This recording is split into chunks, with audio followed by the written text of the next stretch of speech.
পেঁয়াজ উৎপাদনের সমৃদ্ধ জেলা পাবনা। জেলার মধ্যে সদর, সুজানগর, সাঁথিয়া ও ঈশ্বরদীতে সবচেয়ে বেশি পেঁয়াজের আবাদ হয়ে থাকে। তবে পেঁয়াজের ভান্ডার হিসেবে খ্যাত গাজনার বিল আধ্যুষিত এলাকা। বিলের পানি নেমে যাওয়ায় চাষিরা ব্যস্ত হয়ে পড়েছেন পেঁয়াজের বীজতলা তৈরিতে। কেউ জমি চাষ দিচ্ছেন, কেউ সেচ ও বীজ ছিটানোর কাজ করছেন।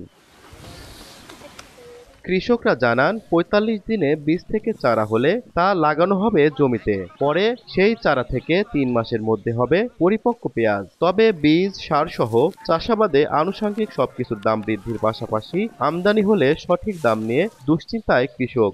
১ বিঘাতে মনে করেন দানা দেওয়া যায় ৮ থেকে ১০ কেজি। ১০ কেজি ছাই দানা দিলে পরে মনে করেন ১০০ বস্তা ছাই লাগে। আর ১০০ বস্তা ছাইয়ের দাম মনে করেন যে ১৫০ টাকা বস্তা, তাহলে মনে করেন ১৫,০০০ টাকার ছাই লাগে আর কি। দানার তো দাম বিভিন্ন রকম, এটা আছে মনে করেন ১৫,০০০ টাকা কেজি, ১৫,৫০০ টাকা কেজি। সারের দাম বেশি, লেবারের দাম বেশি।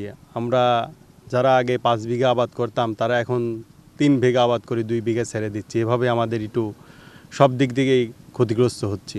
দেখা যাচ্ছে যে পেঁয়াজের অল ওভারে খরচটা আপনার বৃদ্ধি পাবে। বৃদ্ধি পালে কৃষক যদি সিজনের দাম বেশি না পায় তখন তাদের অনেক লস হবে। লস হলে তো পরবর্তী বছরে তারা করতে ইচ্ছুক থাকবে না।